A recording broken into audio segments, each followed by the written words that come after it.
Oke, udah saya record ya. Yuk kita mulai pembahasan sore ini. Pertama kita bahas dulu untuk bagian pertama tentang atom berelektron banyak.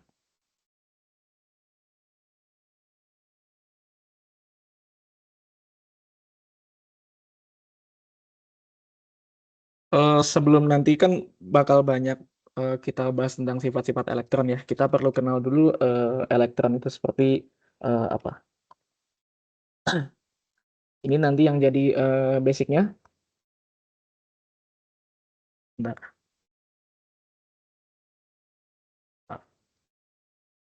Yuk tentang elektron. Di sini elektron itu adalah fermion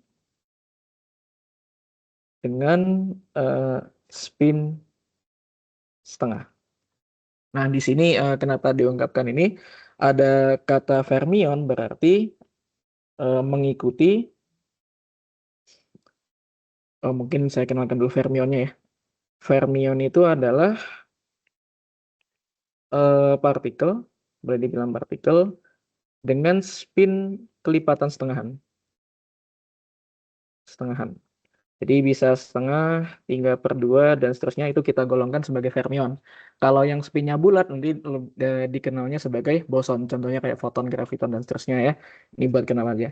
Nah, lalu apa pentingnya fermion di sini? Dia itu mengikuti larangan Pauli. Larangan Pauli itu dia bilang satu keadaan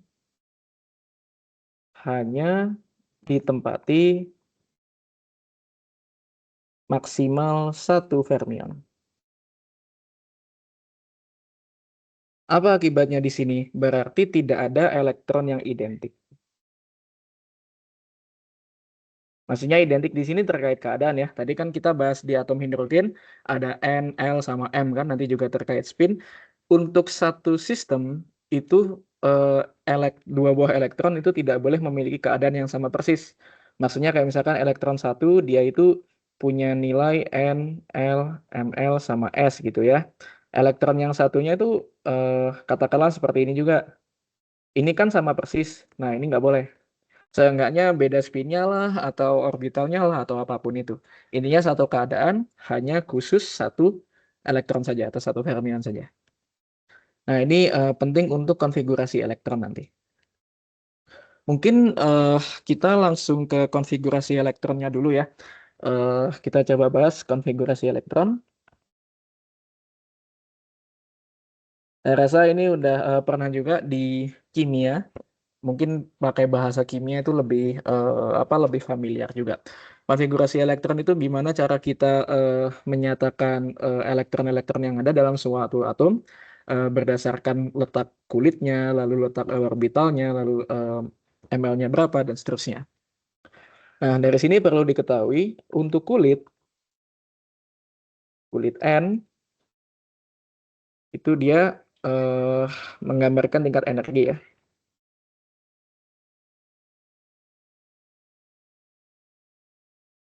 Seperti yang di atom hidrogen tadi.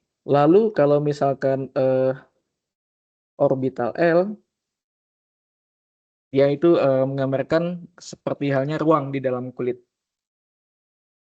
Dengan nilainya itu L itu pasti di bawah N-1.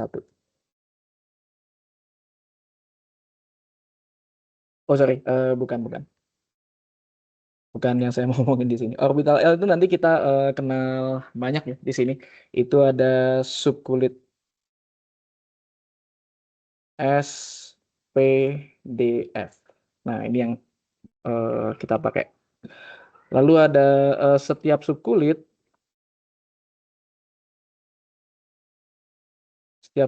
L dia menampung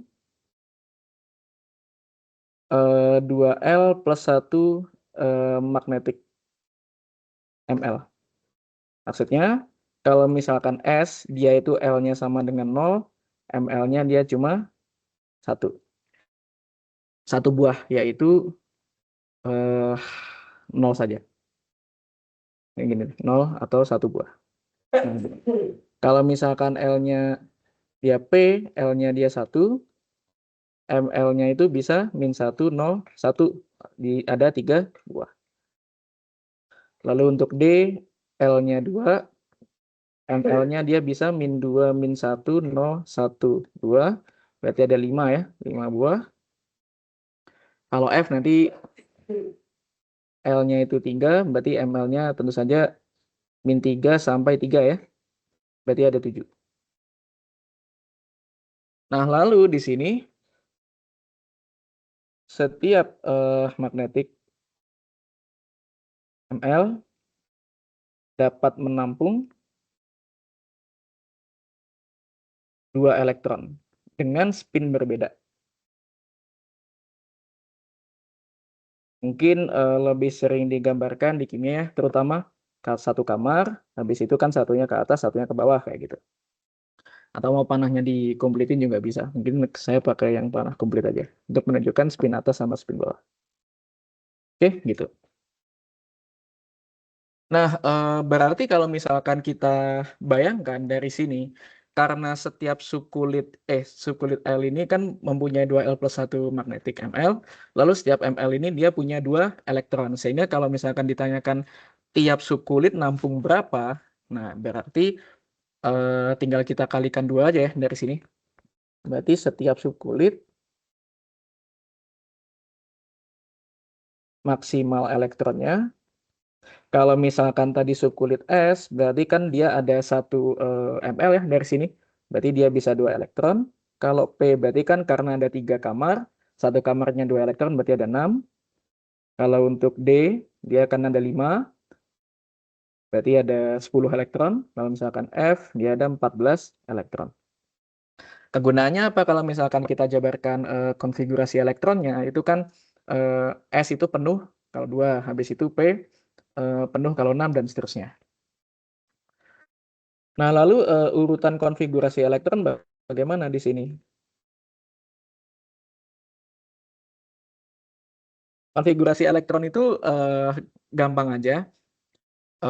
Mungkin pakai penyebutan yang mudah aja ya. Di sini kalau saya diajarin dulu SS, PS PS, DPS DPS, FDPS FDPS. Jadi gampang ingatnya. S itu start dari kulit 1, P start 2, D start 3, F start 4. Berarti kita tulisnya pertama kan SS ya, berarti 1S, 2S. Lalu habis itu PS PS berarti 2P 3S, 3P 4S. Lalu DPS DPS gitu kan. 3D. Terus habis itu DPS berarti ini 4 ya. 4P 5S dan seterusnya. Jadi lebih mudah membayangkannya gitu.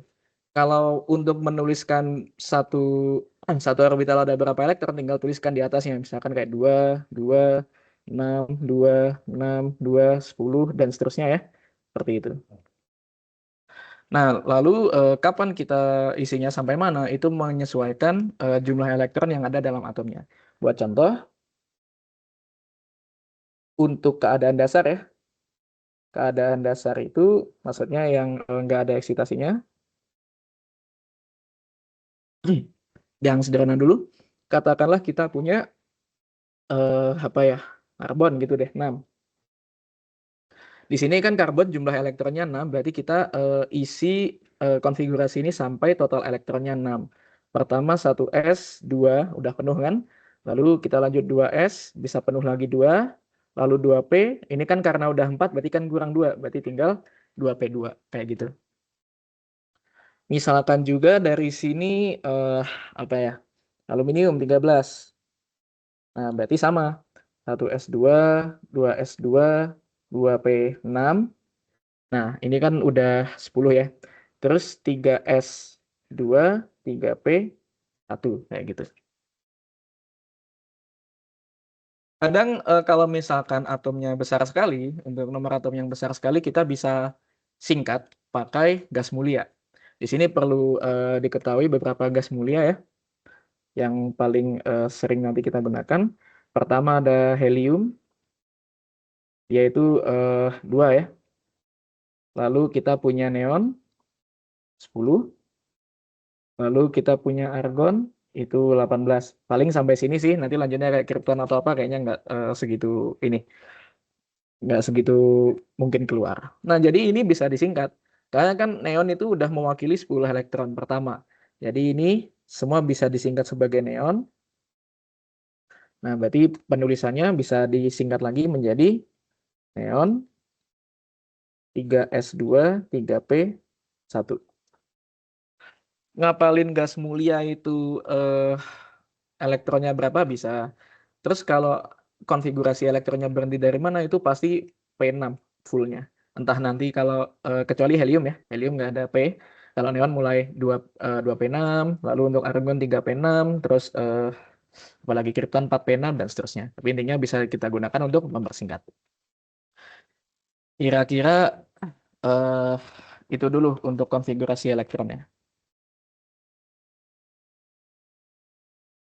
Oke, nah lalu saya rasa ini udah ya. Lalu kita coba untuk eh, kopling sekarang.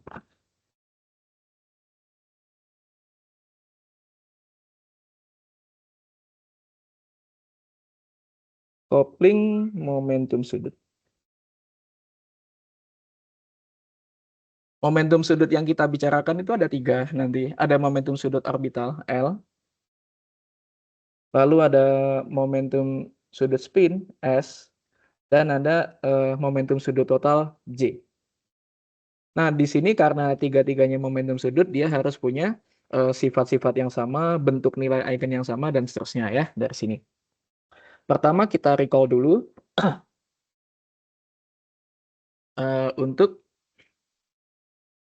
penjumlahan momentum sudut L. Di sini katakanlah kita punya L1 dan L2. Nah, di sini rentang jumlahannya, rentang L hasil jumlah, itu katakanlah dia L ya, hasil jumlahnya itu di antara selisih dan jumlah dari kedua momentum sudut tadi, kayak gitu. Jadi kita punya beberapa kemungkinan. Nah, lalu untuk nilai-nilai seterusnya, berarti kalau misalkan ditanyakan besar momentum sudutnya, itu tetap aja kayak yang tadi L, tetap aja akar L plus 1 kabar. Komponen Z-nya tetap aja LZ itu sama dengan ML kabar. Dengan ML-nya juga sama. ML-nya itu tetap min L sampai L, seperti yang tadi. Buat contoh nih, katakanlah kita mau menjumlahkan dua momentum sudut dengan L1-nya itu sama dengan 1, dan L2-nya itu sama dengan 2, misalkan. Pertama, perlu cari dulu rentang nilainya. Rentang nilainya itu antara selisih dan jumlahnya. Berarti L1 kurang L2, L1 plus L2. Berarti kalau selisihnya kan 1, jumlahnya kan 3. Berarti dia 1 kurang dari sama dengan L, kurang dari sama dengan 3. Artinya dari sini berapa nilai L yang memungkinkan? Ada 3 buah dari sini. Berarti L-nya itu bisa 1, 2, 3. Setiap kemungkinan hasil L ini kan kita bisa analisa sendiri-sendiri. Kalau misalkan L-nya 1 gimana, 2 gimana, 3 gimana, dan seterusnya. Jadi kita lihat, kalau misalkan L-nya sama dengan 1, berarti kan ML-nya itu cuma min 1, 0, 1. Sisanya kalau misalkan ditanyakan L besarnya berapa, ya tinggal yang tadi ya. Eh, kalau misalkan L-nya 2, ya tadi. ML-nya itu berarti min 2, min 1, 0, 1, 2. Kalau L-nya 3, ya bakal ngikuti juga ya. Min 3 sampai 3, kayak gitu. Konsep ini dipegang karena untuk semua momentum sudut konsepnya sama. Nanti kayak kopling S, lalu untuk kopling yang L plus S untuk J nanti caranya sama. Oke, kira-kira itu. Mungkin cara penjumlahan ini ada pertanyaan dulu nggak?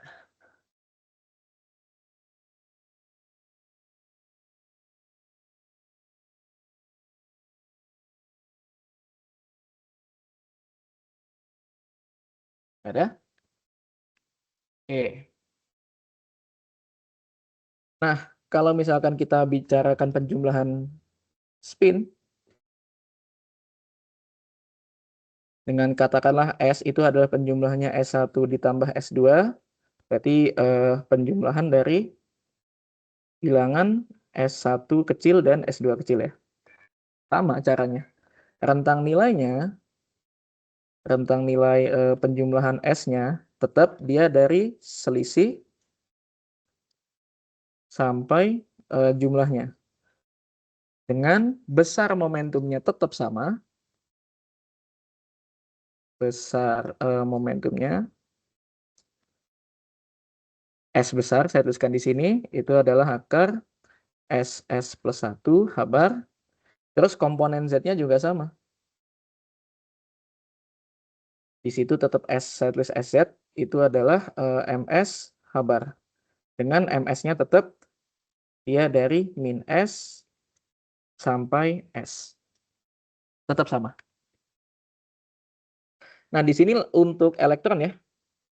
Untuk elektron, karena nanti kita bahas elektron, S-nya itu setengah. Di sini MS-nya berarti cuma plus minus setengah ya. Cuma ada min setengah sama setengah. Kalau misalkan kita kopling untuk dua elektron ya nanti tinggal penjumlahannya bagaimana kayak gitu. Kira-kira hasil atau konsepnya sama kayak yang L tadi. Momentum sudut J juga sama. Bukan penjumlahan, sorry. Momentum sudut total.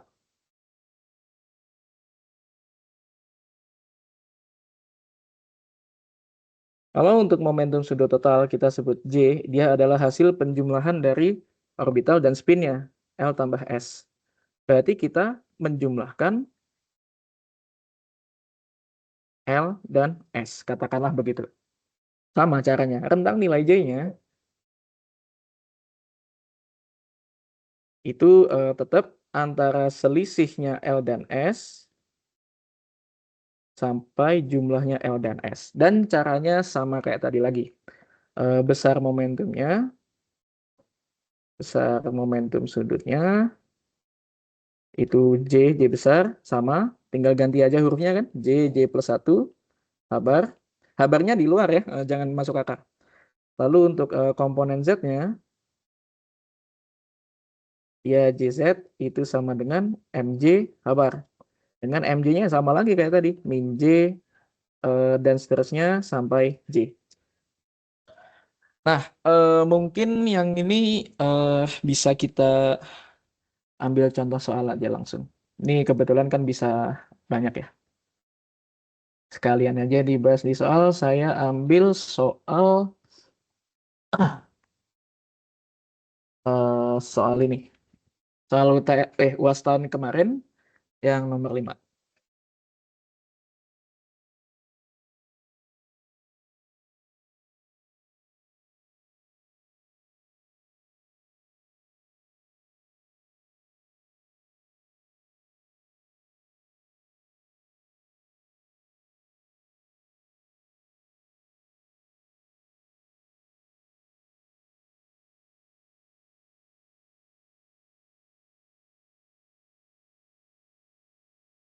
Ini. Sekalian aja jadi konfigurasi elektronnya bisa ada latihan soalnya, lalu koplingnya ada latihan soalnya juga. Dari UAS tahun kemarin ya. Dua atom dengan 9 proton berada dalam keadaan tereksitasi sehingga salah satu elektron terluarnya berpindah dari satu subkulit ke subkulit lainnya dalam kulit terluar yang sama. Yang A, tentukan konfigurasi elektron dari atom dalam keadaan dasar dan keadaan tereksitasi. Yang B, tuliskan keadaan-keadaan N, L, ML, sama MS yang mungkin untuk setiap elektron yang berada di kulit terluarnya dan momentum sudut total J dan MJ dari elektron yang berada di subkulit S dalam kulit terluar. Nah, ini agak bulat bahasanya. Tapi kalau kita baca dari atas dulu, intinya kan ini ngomongin atom dengan 9 proton. Ini perlu diketahui juga kalau misalkan kita ngomongin nomor atom untuk keadaan normal ya, nomor atom itu sama dengan jumlah proton, itu dia sama dengan jumlah elektron juga. Nah, jadi ini ngomongin atom dengan 9 elektron juga, atau fluor ya di sini. Oke, berarti kita diketahui atom dengan 9 elektron, yaitu fluor, 9F. Untuk yang A, konfigurasi elektron dari atom, keadaan dasar gimana, eksitasi gimana. Nah, kalau keadaan dasar, berarti kan kita tulis yang normal kayak tadi. 9F itu berarti kayak tadi, 1S2 berarti kan kurang 7, 2S2 berarti kurang 5, 3 SSPS. 3P berapa berarti? 5 ya, 3P 5. Keadaan dasarnya. Nah, eksitasinya itu gimana? Eksitasi kan salah satu elektron atau beberapa itu dia naik tingkat ke kulit yang lebih tinggi atau sekulit lebih tinggi. Nah, permintaannya di sini satu elektron tereksitasi hingga salah satu elektron terluarnya berpindah dari satu subkulit ke subkulit lainnya dengan kulit terluar yang sama. Nah, di sini satu elektron tereksitasi pindah dari subkulit ke subkulit lainnya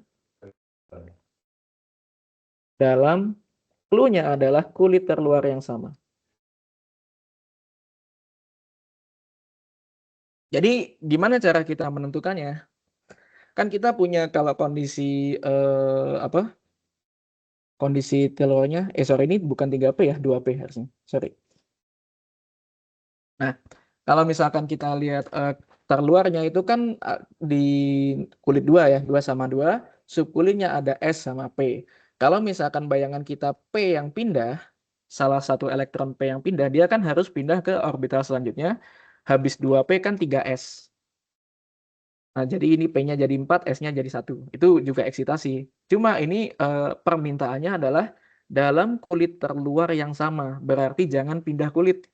Gimana caranya? Ya mau nggak mau satu-satunya cara, 1S yang ini naik ke sini. Karena apa? Di sini kan orbitalnya naik, lalu kulitnya kan tetap sama di 2. Nah, berarti kesimpulannya kita tahu satu elektron dari 2S pindah ke 2P. Sehingga konfigurasi tereksitasi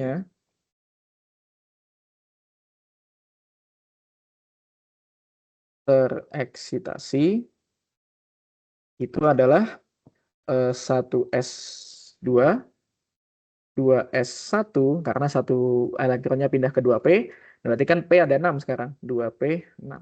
Kayak gitu. Ya, jadi itu buat yang nomor A. Dasarnya yang kayak tadi normal isi aja, terus eksitasi tinggal ikut soal mintanya apa. Ada pertanyaan dulu mungkin untuk yang nomor A?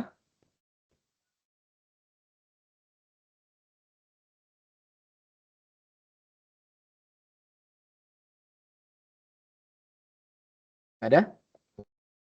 Oke, sekarang yang B.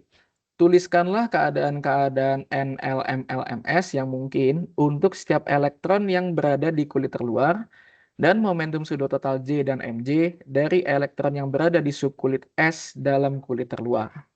Jadi yang B minta kondisi elektronnya atau keadaan elektronnya di kulit terluar atau kulit 2 di sini berarti. Lalu cuma minta momentum sudut totalnya di kulit S saja. Oke, bagian pertama tentang keadaannya minta N, L, ML, NLML sama MS ya. MS elektron pada kulit terluar, yaitu N sama dengan 2. Nah, mungkin untuk mempermudah lagi gambarannya, kita kita pakai yang itu metode yang di kimia ya, kita gambarin kotak-kotaknya, terus habis itu kan kita bisa tahu, oh untuk elektron yang ini dia kulit sekian, L-nya sekian, dan seterusnya. Jadi kalau misalkan kita lihat yang kulit terluar, itu kan ada 2S sama 2P ya. Nah, S dia punya satu kamar aja, satu orbital, satu ml aja. Kalau untuk P dia kan punya 3 tadi kita udah tahu. Di sini untuk ml-nya saya tuliskan ini kan 0. Ini untuk biasanya plus 1, 0 sama min 1. Nah, terus minta kondisinya itu tadi keadaan eh apa tadi? Untuk keadaan yang tereksitasi ya dari sini. Karena kan kondisi awalnya di soal itu kan tereksitasi. Nah, jadi di dalam di keadaan tereksitasi sendiri itu kan tadi kita udah ambil di subkulit S dia itu cuma ada satu elektron, bisa atas atau bisa bawah. Nah, saya tuliskan sambil bawah untuk satunya.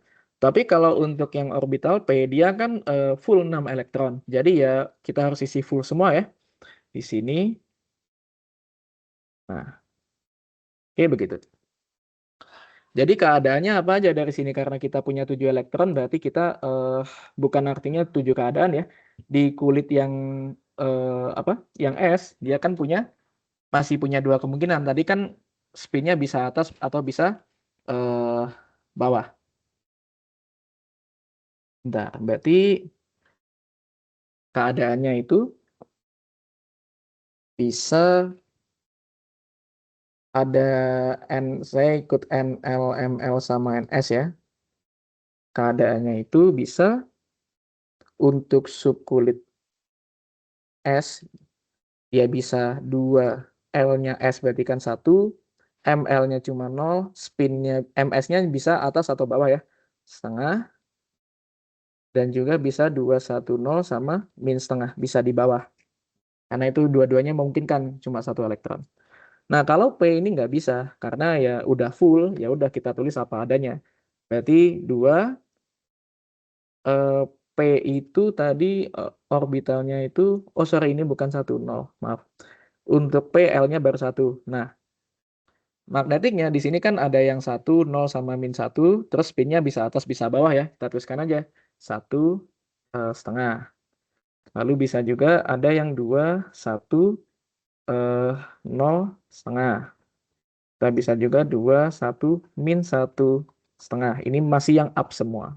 Yang down 2, 1, 1, min setengah. 2, 1, 0, min setengah. 2, 1, min 1, min setengah. Jadi ada ini.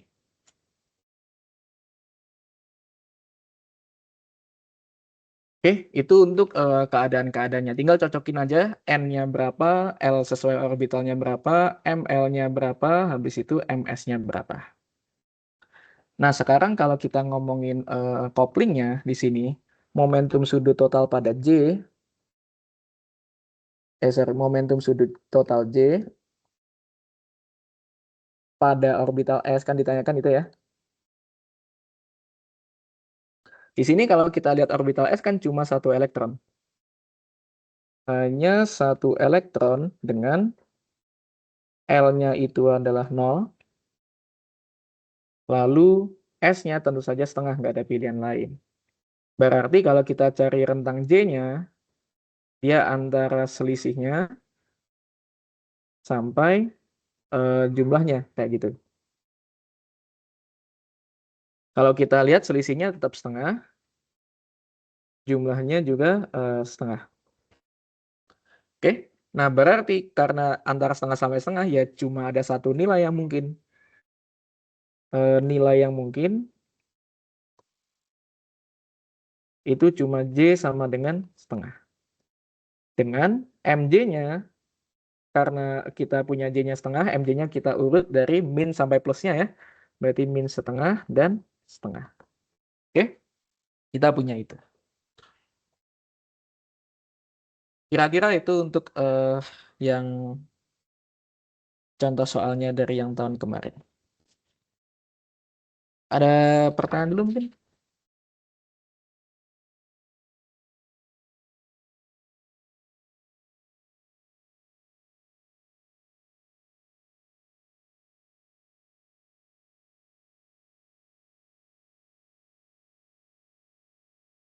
Oke,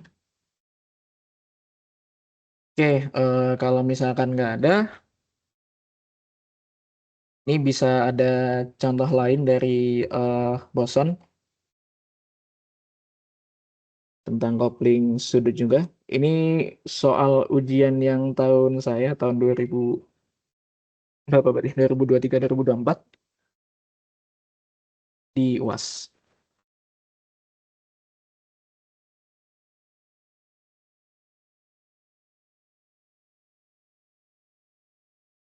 Kurang lebih sama ya dari sini.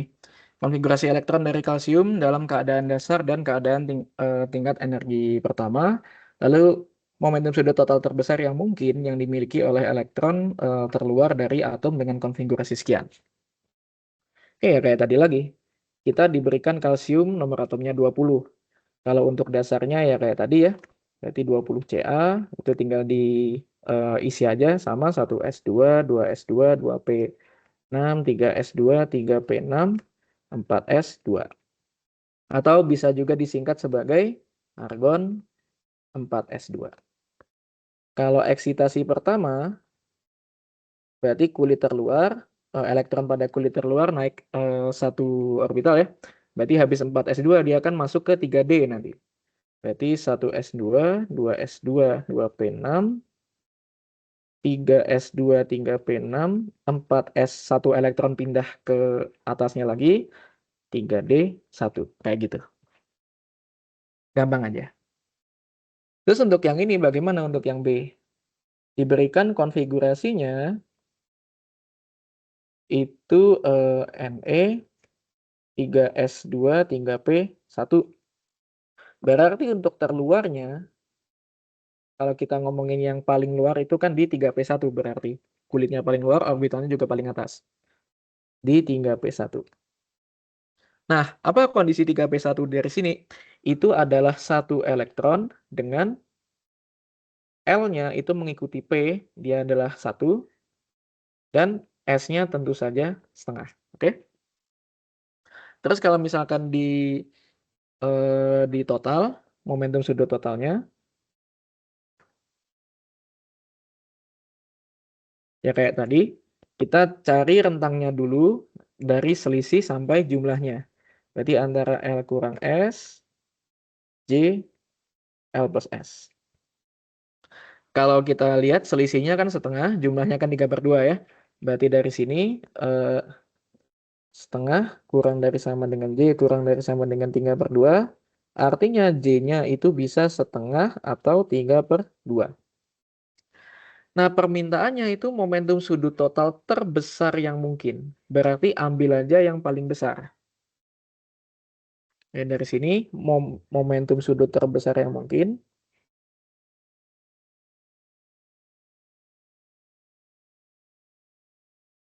itu pada ambil J-nya sama dengan 3/2. Sehingga nilai momentum sudutnya ya kayak biasa ya. J plus 1 kabar. Jadi tinggal masukin aja 3/2, 3/2 tambah 1 kabar 15/4 ya, atau akar 15/2 kabar. Gampang aja. Mesti yang ditanyakan itu yang mungkin berapa aja, atau kalau enggak yang terbesar atau yang terkecil berapa, kayak gitu. Coba contoh kedua ya. Ada pertanyaan dulu mungkin?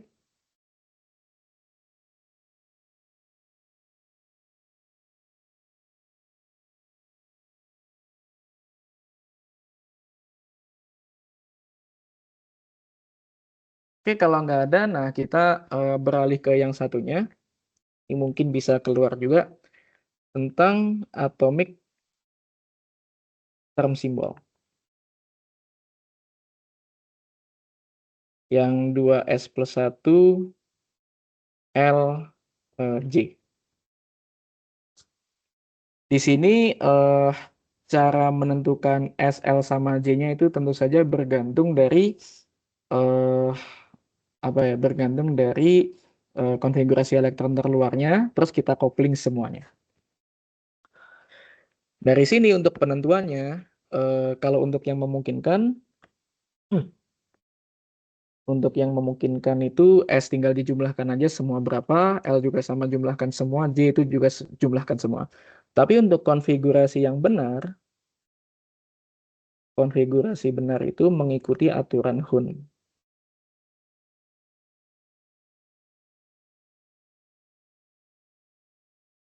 Aturan Hun itu ada 3 seenggaknya. Memang ada 3. Terus itu ada urutan 1, 2, 3 itu nggak boleh dibolak-balik. Itu pengerjaannya itu prioritas nomor 1, habis nomor 1 lalu lanjut ke nomor 2 dan seterusnya. Pertama untuk aturannya yang pertama, nilai S benar terjadi dengan memaksimumkan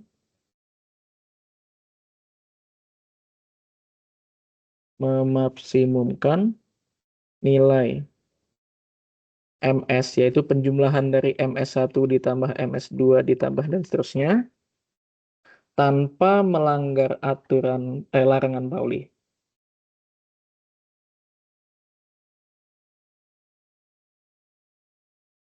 Sehingga di situ S yang benar adalah si MS tadi. Oke, jadi nilai yang stabil itu S, itu kalau kita jumlahkan nilai MS-nya, MS1, MS2, kalau misalkan ada banyak elektron, cuma MS-nya aja, sampai dia yang paling besar.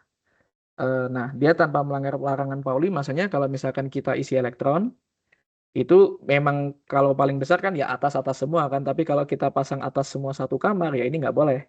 Jadi kan yang boleh itu kayak atas, bawah, kayak gitu.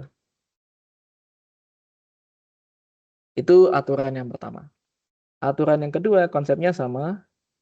Nilai L benar terjadi dengan memaksimumkan ML.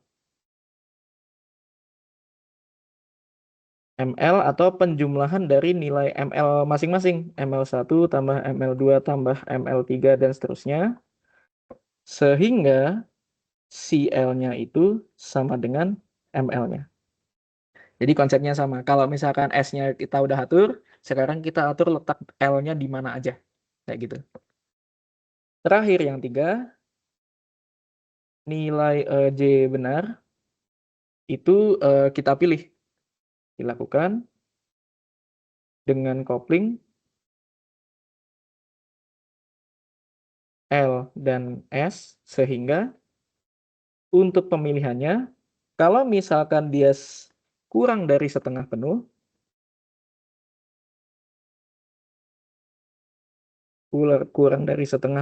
ambil J-nya sama dengan J terkecil yang memungkinkan.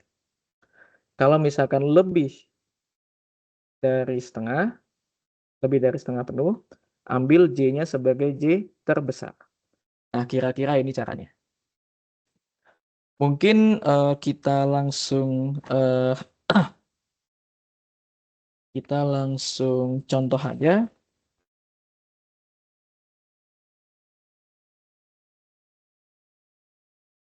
Contohnya misalkan tentukan atomic term symbol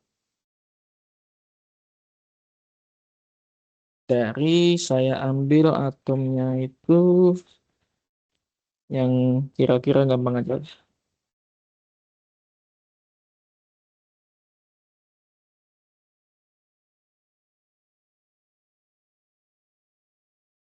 Oke, saya ambilnya itu si nitrogen deh kayak gitu. Jangan nitrogen. Oksigen. Oke, saya ambil oksigen. Pertama, cari tahu dulu konfigurasi elektron dasarnya. Kita tahu konfigurasi elektronnya itu adalah 8O.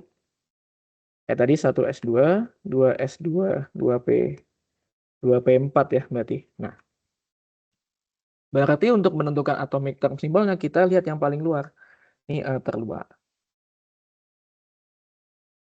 Nah, terus sekarang menentukan atomic term simbolnya bagaimana? Kita tahu P itu kan dia ada 3 ml ya, -1, 0, sama +1. Dan kita tahu setiap ml dia bisa nampung dua elektron dengan spin berbeda seenggaknya. Jadi kita gambarkan aja kira-kira kalau misalkan P, berarti kan dia punya 3 kamar ya, kita lihat ininya aja. Ini saya isi ml-nya, dia itu plus 1, 0 sama min 1. Aturan pertama di situ, maksimumkan ms-nya. ms itu tadi penjumlahan komponen z-nya ya, atau kalau untuk spin berarti kan cuma ke atas atau ke bawah plus setengah sama min setengah. Kita punya 4 elektron.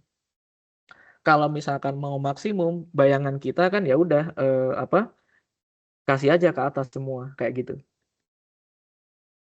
Nah, tapi sayangnya kalau misalkan seperti ini, kan terpaksa 2 elektron ada di satu magnetik yang sama ya.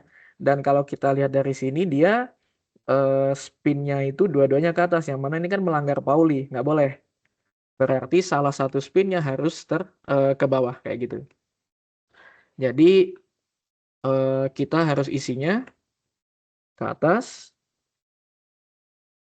sama ke bawah. Terpaksa seperti ini. Maka, ini udah paling maksimum ya. Jadi dari sini, ms-nya maksimum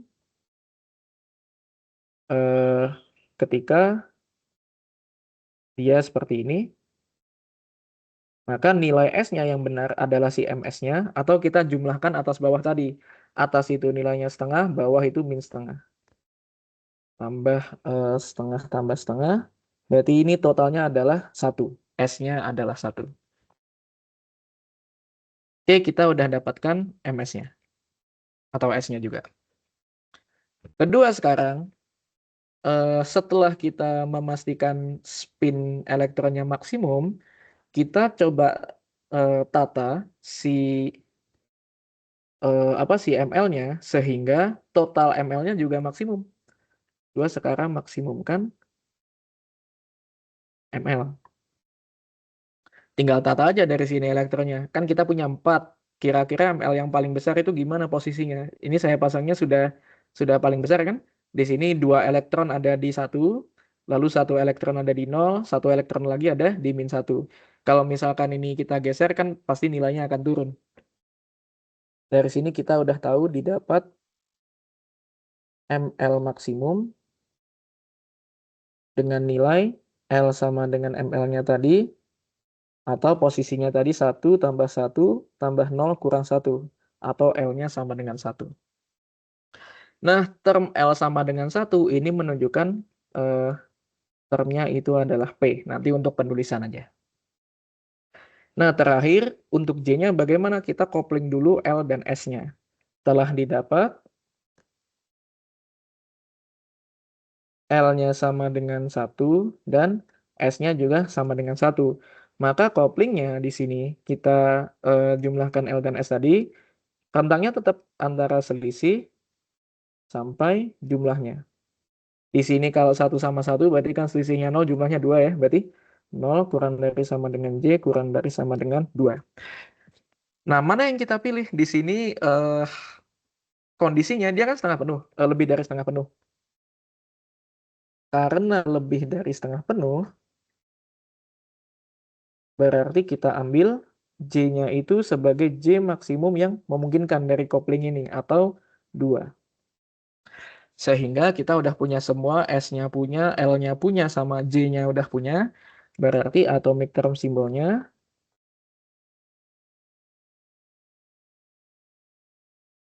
yaitu tadi adalah 2S plus 1 LJ. 2S plus 1, S-nya tadi kan 1 ya, berarti kan 2S tambah 1, 3. 3, L-nya tadi nilainya 1, mana? L-nya nilainya 1, dia melambangkan P. Lalu J-nya itu tadi kita udah ambil 2, berarti 3P2 jawabannya. Oke, kira-kira itu. Kalau misalkan ditanyakan, apa sih namanya atomic term symbol.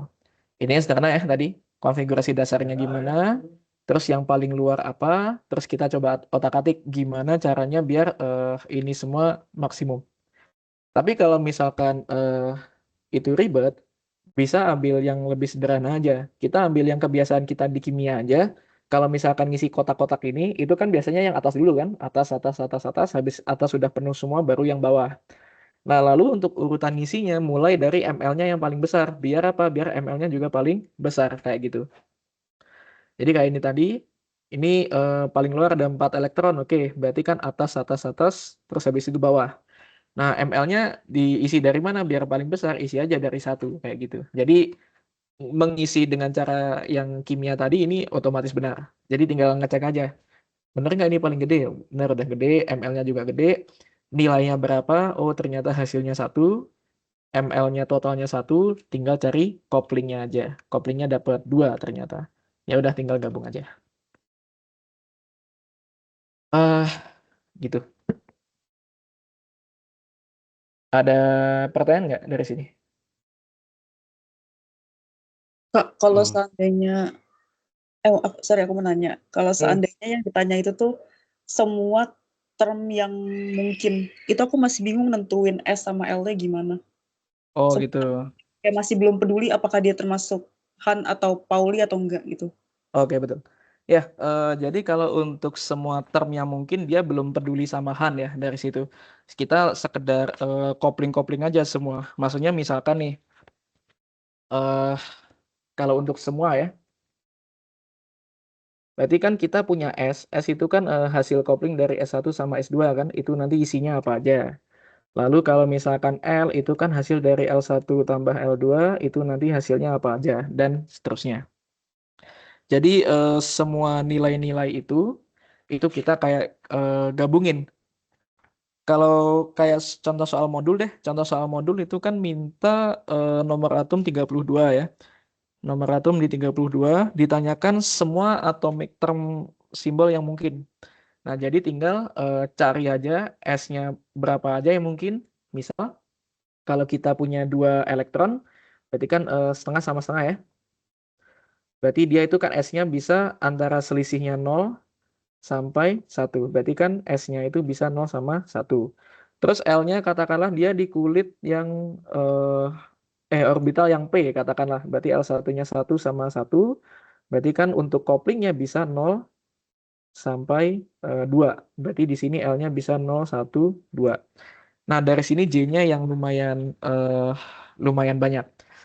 Nah, tapi tetap aja kita ambil semua kemungkinan itu, terus kita akan dapatkan banyak kemungkinan semua atomic term simbol yang mungkin.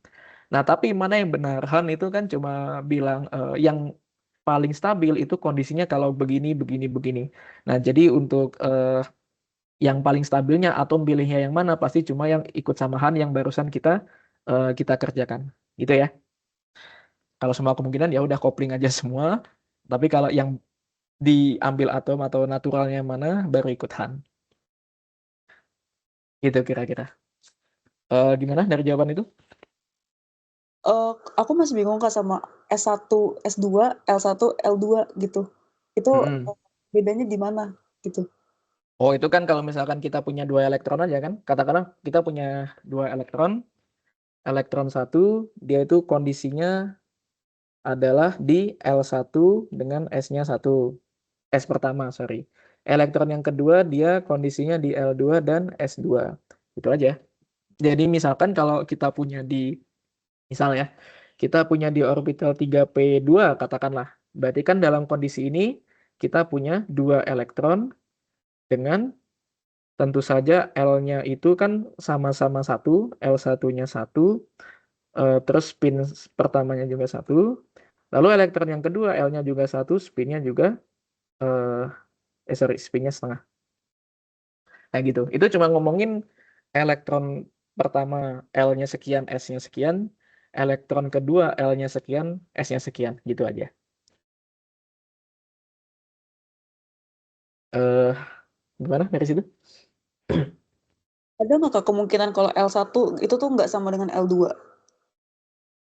Hmm, L1 nggak sama dengan L2 lah. Berarti kan yang paling luarnya aja udah beda kan? Katakanlah kalau misalkan kita apa ya? Katakanlah kalau misalkan konfigurasinya gini, 3S2 jangan 3S. 2S2 2P1. Nah, kayak gini. Tetap aja yang paling luar kan si 2P1 kan. Ya ini yang kita ambil, yang ini nggak usah dilihat kayak gitu. Untuk ini berarti kan cuma satu elektron aja dengan L-nya itu 1, S-nya itu setengah. Berarti ini nggak perlu di kopling, L-nya cuma ini, S-nya cuma ini. Posisi yang paling benernya yang mana ya ikut Han nanti gitu. Gitu kira-kira. Oke, makasih Kak. Oke, ada lagi? Kak mau nanya. Ya silakan.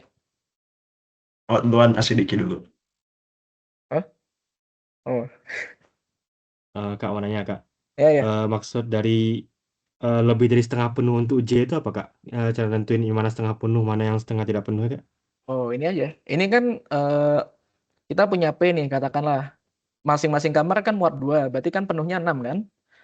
Kalau penuh dia 6. Penuh berarti kan 6. Kalau setengah penuh berarti kan 3. Nah, di sini kan kita punya 4 elektron. 4 kan lebih dari setengah penuh kan, atau 3. Berarti kan kita ikut aturan yang lebih dari setengah penuh. Kalau misalkan elektronnya cuma 2, berarti kan dia kurang dari setengah penuh. Berarti dia ikut aturan yang kurang dari setengah penuh atau ambil J minimum. Tentu saja setengah penuhnya itu tergantung sama orbitalnya ya. Kalau P berarti kan ada 6 kan elektronnya bisa. Kalau misalkan kita ngomongin D kan elektronnya 10, muat 10. Berarti setengahnya kan 5. Kalau di bawah 5 ambil yang J minus, J terkecil, kalau yang di atas 5 berarti ambil J terbesar, kayak gitu. Gimana Oke, dari Kak. situ? Oke. Aman Kak. Oke. Makasih Kak. Oke. Tadi satu lagi yang mau nanya? Aku Kak mau nanya. Hah? Kalau misalkan ya Kak, hukum yang ketiga ada mungkin pakai 2 subkulit, jadi pakai P sama D. Nah, yang P-nya itu setengah kosong, tapi yang D-nya tuh lebih dari setengah, itu gimana? Itu konfigurasi yang gimana tuh? P-nya setengah kosong tapi D-nya juga setengah kosong. Jadi kalau aku lihat di sini P2D6. P2D6. Itu bisa nggak Nomor kalau kayak gitu? itu atom apa? Nah, itu kurang tahu, Mbak. Nggak stabil kayaknya. Ya kan pilihnya yang stabil kan. Tapi dari yang paling kecil dulu, P-nya di fullin, kalau udah full baru ke D dan seterusnya ya. Nggak ada itu 2P2D6 itu kayaknya. Tapi kalaupun misalkan gitu, tetap aja yang paling luar siapa dari situ. Tingkat energinya 3D sama tingkat energi 3D sama berapa satunya tadi? 4 4S katakanlah, atau 2P. Nah, itu kan tetap aja yang paling atas si D-nya kan. Nah, kita cukup lihat si D-nya, P-nya udah lupain aja kayak gitu. Kalau emang ada ya. Tapi kayaknya nggak ada lah. Gimana dari situ? Oke, Kak. Terima Oke kasih. ya. Oke. Lagi? Kak, kalau buat J itu harus bilangan yang bulat atau boleh ada setengah gitu? Oh, boleh ada setengah ya. Kebetulan aja kita dapatnya bulat dari sini. Kalau misalkan setengah itu gimana ya? Bisa nggak ya kalau kita ambil setengah? Bisa. Katakanlah ini saya tambahin 1 down gini ya. Berarti kan S-nya jadi berapa nih? Ini kan 0, 0, setengah kan? Spinnya setengah. Lalu untuk total ml-nya dia kan ini 2, ini 0, ini min 1. Berarti total L-nya 1. Berarti dari situ kita kopling setengah sama 1 kan? Bisa dapat pecahan. Ya tergantung sama elektronnya aja sih, ikutin aja. Oke, nggak masalah aja itu setengahan. Ya Kak, makasih Kak. Oke. Ada lagi?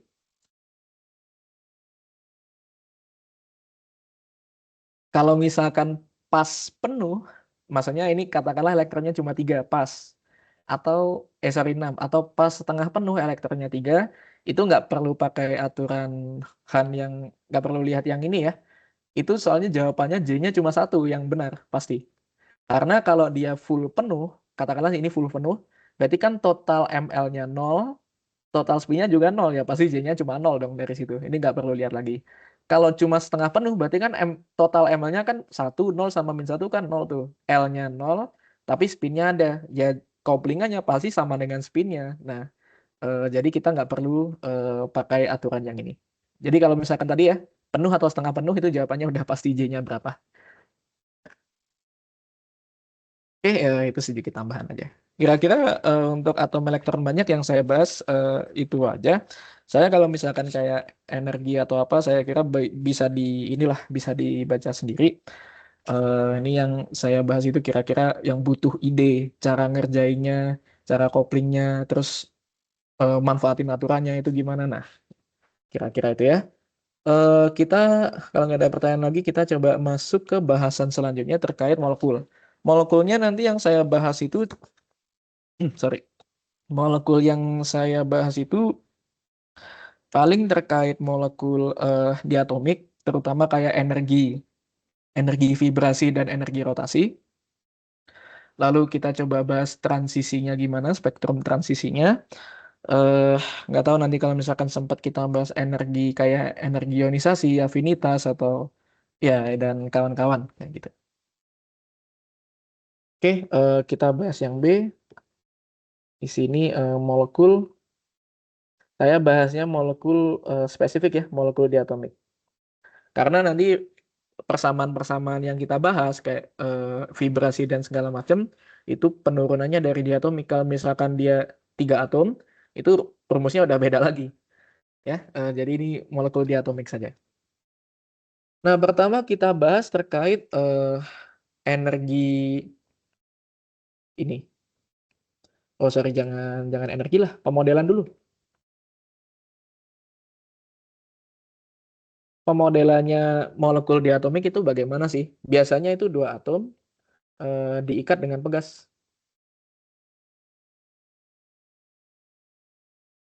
Dan dapat berputar.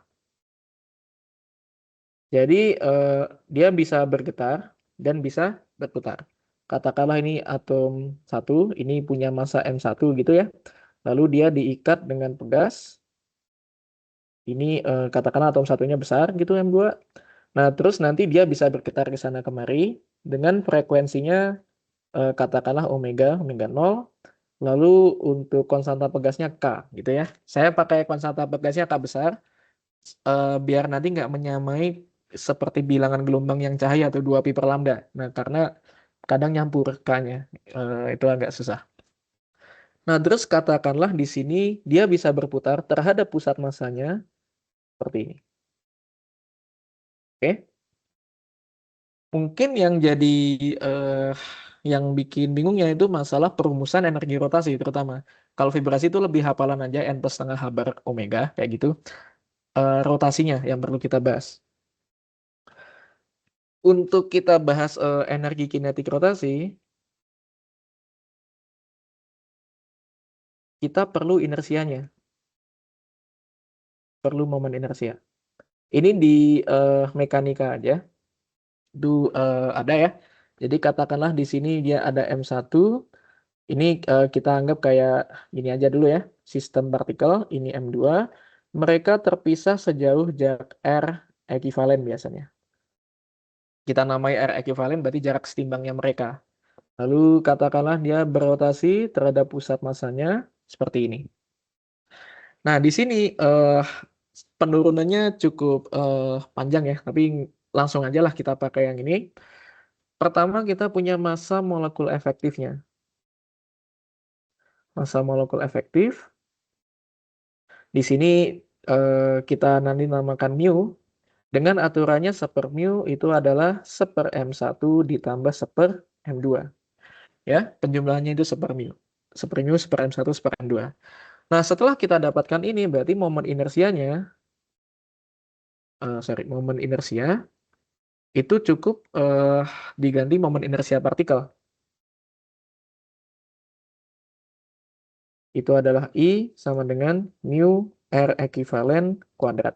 Karena sistem ini kita sudah ganti dengan sistem partikel tunggal dengan jarak R ekuivalen, tapi massanya menjadi mu, kayak gitu. Nah, kita udah tahu momen inersianya. Sekarang kalau kita bahas energi kinetik rotasinya bagaimana? Kita pinjam pakai definisi yang kuantum tadi. Kan kita tahu untuk tingkat L, kita tahu momentum sudutnya berapa, otomatis kita bisa tahu energi rotasinya berapa dari sini. Oke, jadi bagian yang ini tadi tentang momen inersia, kita coba lihat energinya. Ungkapan momen inersia ini jangan lupa kalau nanti kita pakainya singkatan soalnya. Nah, katakanlah energi kinetik rotasinya itu di mekanika ya. Aduh, jangan kah? EK gitu lah. EK rotasi itu adalah setengah I omega kuadrat. Nah, gimana caranya kita tahu omega? Kita pakai aja definisi dari momentum sudut. Dengan momentum sudutnya, momentum sudut itu katakanlah L ya di sini. Dari definisinya kan I omega. Berarti ini saya bisa ubah EK rotasi menjadi L kuadrat per 2I. Nah, kita ambil pada tingkat energi ke L atau tingkat ke L. Di sini kita pinjam definisi kuantum, L kuadrat itu kan nilainya L plus 1 H bar tadi. H bar kuadrat. Nah, kita pinjam ini aja jadi. Sehingga pada tingkat rotasi ke L-nya, energinya kita bisa nyatakan sebagai L plus 1 H bar kuadrat per 2I. Nah, lebih seringnya nanti si H bar kuadrat per 2I kita singkat lagi. Definisikan faktor rotasi. Nah, ini perlu tahu isinya. Faktor rotasi itu B adalah si H bar kuadrat per 2I. Ini kalau misalkan di soal atau apa dikasih B itu isinya ini. Dengan inersianya itu tadi yang ini. Sehingga, atau mungkin saya perpanjang lagi lah ya. Inersianya sendiri kan tadi mu R ekuivalen kuadrat. Nah, saya ganti 2 mu R ekuivalen kuadrat kali H bar kuadrat. Kayak gini ya. Bentar.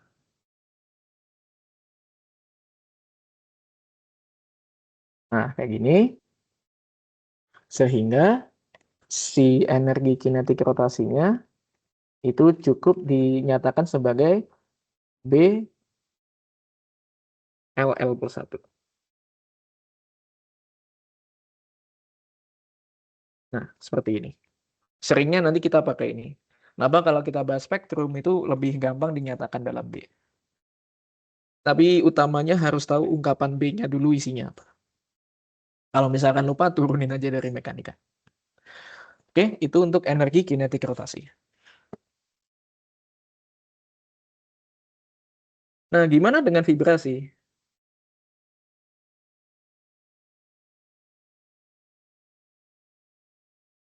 Di sini untuk energi vibrasinya, itu sebetulnya datang dari persamaan Schrödinger untuk potensialnya yang potensial harmonik, yang pegas. Kalau nggak salah tadi waktu yang sesi 1 kita juga sempat bahas ada fungsi gelombangnya dengan U-nya sama dengan setengah M omega kuadrat X kuadrat tuh. Kan kita tadi dapat energinya setengah H bar kuadrat. Nah, itu untuk vibrasi ya sebetulnya.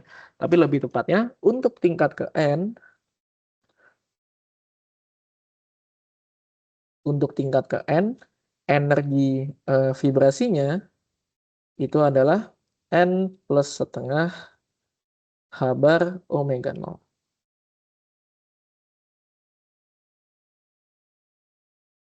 H bar omega 0. Nah, omega 0 sendiri apa? Omega 0 itu ya frekuensi pegasnya tadi.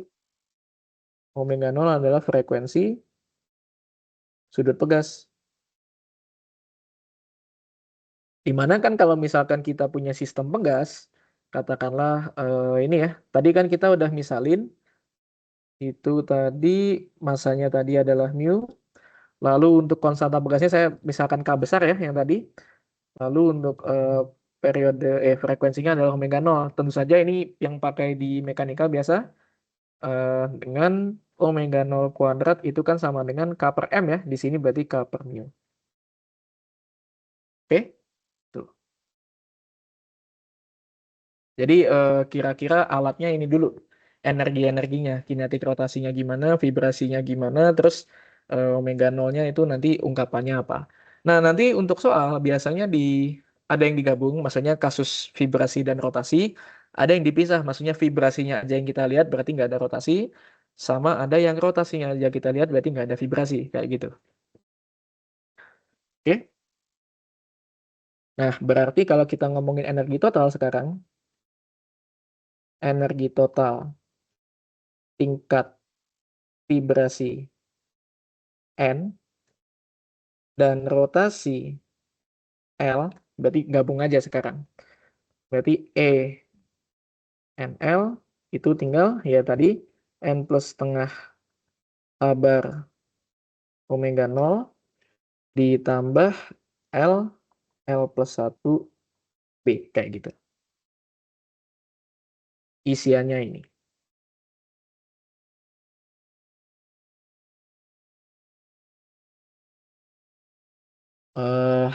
Itu kira-kira. Nah, lalu apa biasanya kalau misalkan disuruh ngitung doang gampang lah ya. Ada sih beberapa soal yang tentukan energi kalau misalkan vibrasinya tingkat sekian terus L-nya tingkat sekian, ya udah masukin aja ke NL-nya itu. Tapi yang jadi tantangannya B-nya ya, B-nya itu perlu dicari dulu. Nah, lalu kita coba bahas transisinya.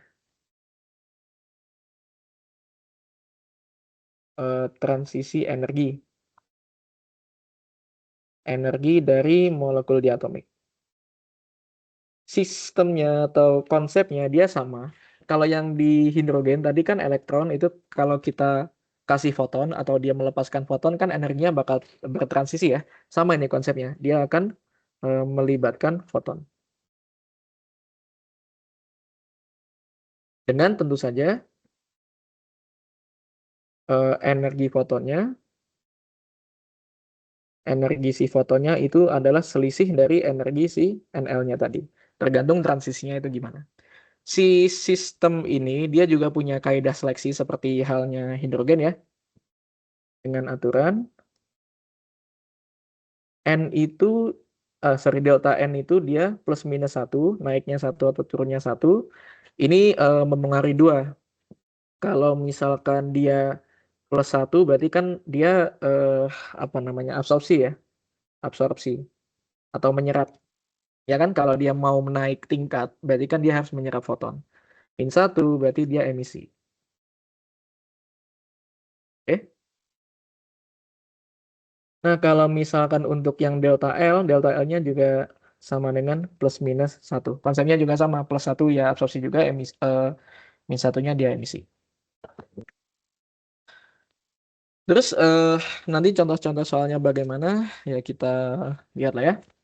Ini saya kira udah cukup bisa masuk ke contoh soal sekarang.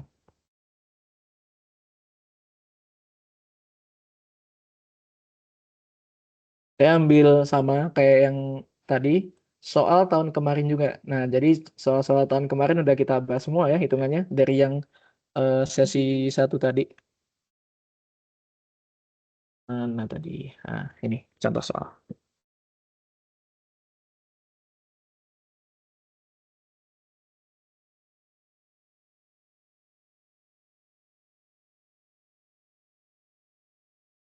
Oke.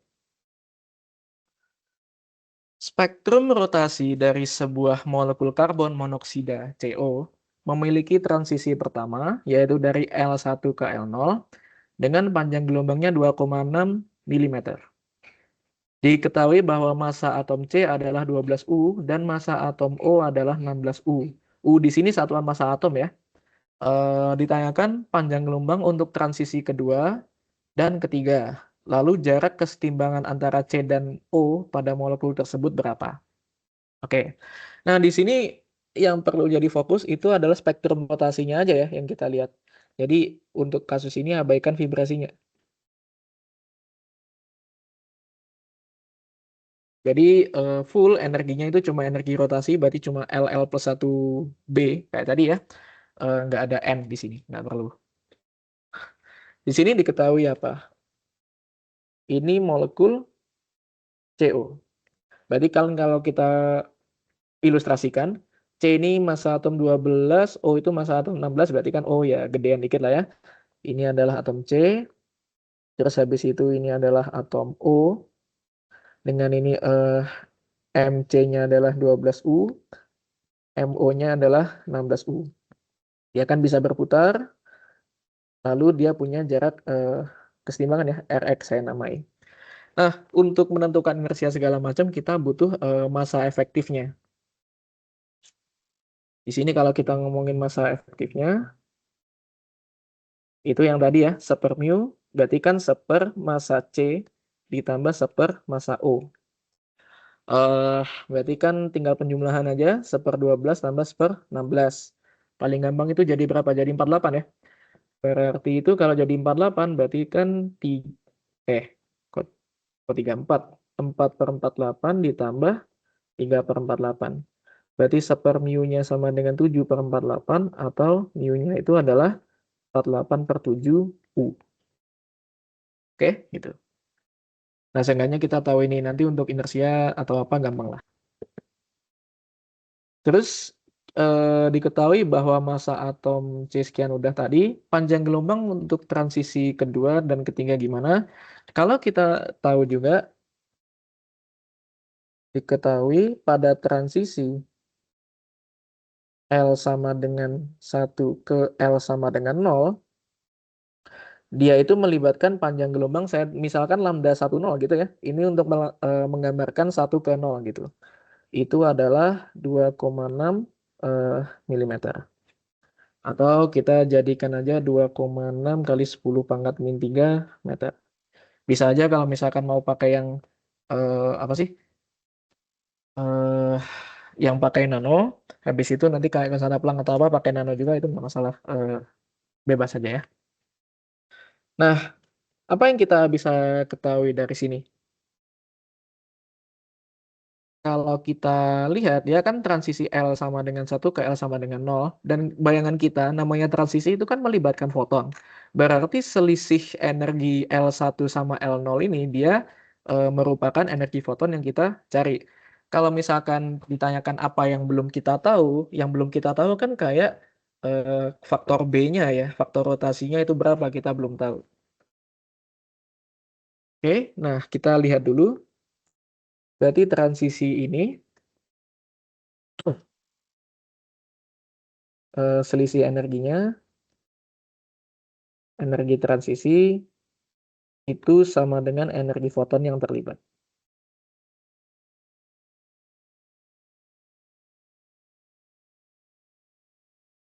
Oke, berarti kalau misalkan ini turun, berarti kan yang lebih besar yang ini ya.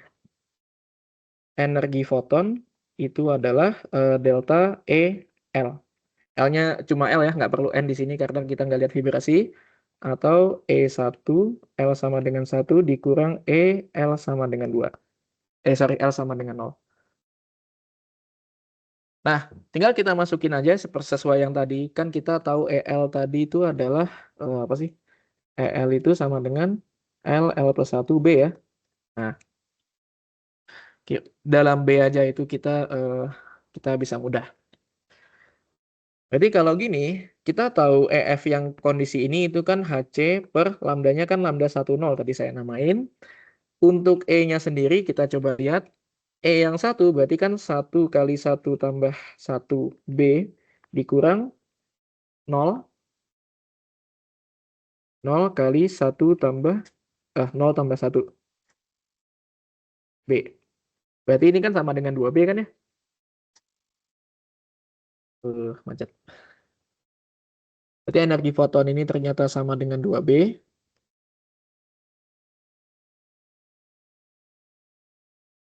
0 kali 0 tambah. Nah, sama dengan 2B. Berarti kita tahu B-nya adalah, tinggal dipindah-pindah aja, HC per 2 lambda 10. Kayak gitu. Nah, terus pertanyaannya tadi itu, transisi kedua dari L2 ke L1 dan ketiga L3 ke L2 itu bagaimana? Di sini untuk yang A, kalau kita lihat transisi dari L sama dengan 2 ke L sama dengan 1, betul kan ya? Nah ya, L2 ke L1 berarti kayak tadi lagi. Energi foton yang terlibat itu kan selisih energinya. Atau maksudnya energi L sama dengan 2 ke energi L sama dengan 1 ya.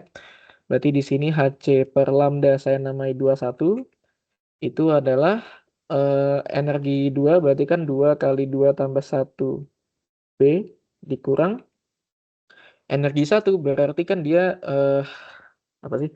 1 kali 1 tambah 1 B. Nah, tanpa kita tahu B-nya itu kita cukup misalkan ini B dalam HC per 2 lambda 10 itu gampang aja nanti. Kalau kita hitung ini kan berapa? 6 ya. 6 dikurang 2 berarti kan 4. 4B. HC per lambda 1. Berarti di sini boleh diubah juga. Ini saya masukin B-nya itu adalah HC per 21 ya. HC per 4 lambda 21. Oh maaf, kok malah nyari B-nya sih? Salah-salah. Bukan nyari B-nya ya. Nyari ininya, nyari lambdanya tadi pertanyaannya. Berarti kalau lambda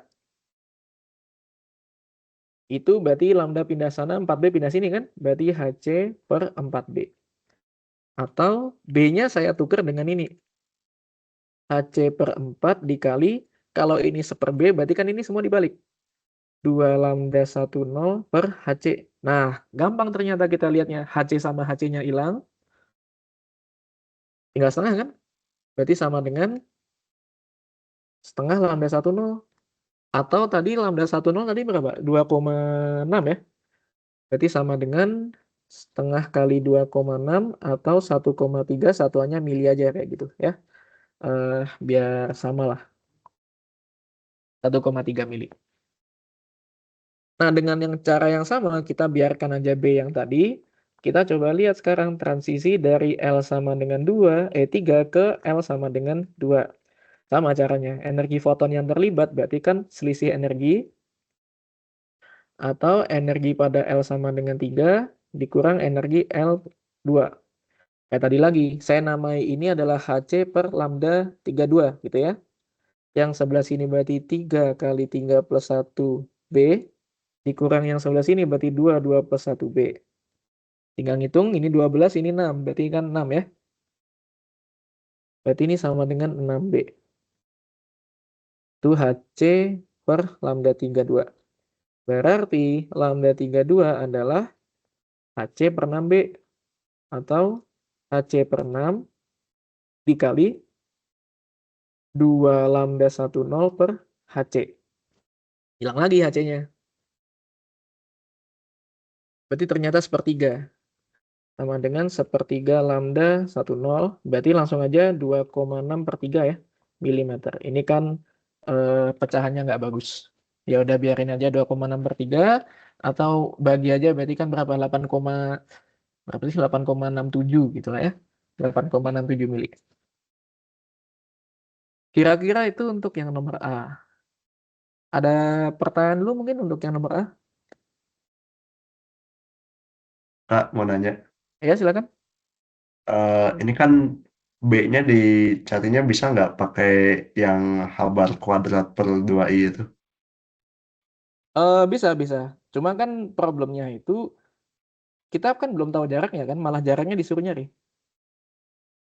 Yang Oh ini. iya. Nah, Ah, jadi iya, jadi iya. buat soal B itu nanti ya. Dari informasi B kan nanti kita tahu Habar kuadrat per sekian. Nanti R-nya dapat dari sana. Cuma untuk yang A itu andaikan tahu pun silahkan. Tapi kalau misalkan ada yang mudah ngapain yang susah gitu daripada ngitung HC apa-apa, lebih enak ini kan tadi. Ternyata itu bisa jadi catatan juga ya. Untuk rotasi di sini energi foton yang terlibat itu berkorelasi dengan B-nya juga.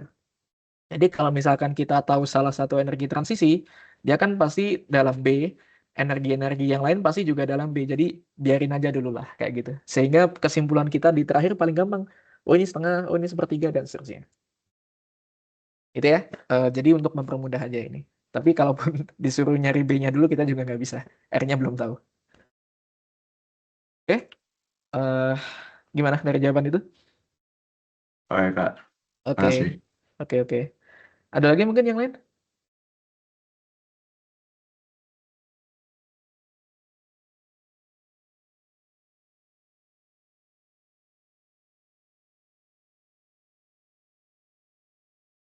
Ada? Oke, kita lanjut ke yang B ya. Gampang yang B itu pertanyaannya. Ditanyakan R ekuivalennya itu sama dengan berapa? Kan kita udah tahu tadi untuk memodelkan molekul diatomik tadi ya. Kita tahu B itu adalah, nah saya yang lupa dari sini. B itu apa sih tadi? H bar kuadrat per 2 mu R ekuivalen kuadrat ya. H bar kuadrat per 2 mu R ekuivalen kuadrat. Berarti dari sini R ekuivalen kita bisa dapatkan. R ekuivalen itu adalah B-nya pindah sini kan jadi bagi, terus tinggal diakar ya. Berarti akar H bar kuadrat per 2 mu B. B-nya bisa diganti lagi kan kita tahu dia itu HC per 2 lambda 10. Nah, berarti kalau seper B kan dibalik ya. Berarti akar H bar per 2 mu. B-nya berarti kan dibalik berarti 2 lambda 10 per HC.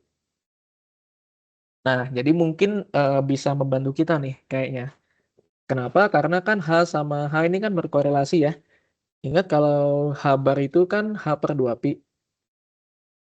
Jadi kalau saya bagi H bar dibagi H, berarti kan saya dapatnya cuma 1/2pi ya dari situ. Tentu saja yang lain-lainnya kayak 2 sama 2 ini kan habis. Nah, jadi yang perlu kita hitung adalah akar lambda 10 per 2pi mu C. Nah, ini tinggal ngitung aja sih sebetulnya. Ya udah lah ya, ini cuma ngitung aja. Terus untuk U-nya sendiri itu ya perlu dikonversi sih. Bentar, kalau di soal kemarin itu dikasih nggak ya? U-nya itu berapa? Oh, dikasih ini. HC-nya sama dengan 1240 sekian. Terus si C kuadratnya itu dikasih. Nah, ini saya tulis dulu ya. Ini coba misalkan kalau kita dikasih resource itu. Kita diberikan HC-nya itu adalah 1240 elektron volt nanometer. Kita dikasih juga apa sih? C kuadrat itu mana tadi? C kuadrat itu 931,5 mega elektron volt per U. Mega elektron volt per U.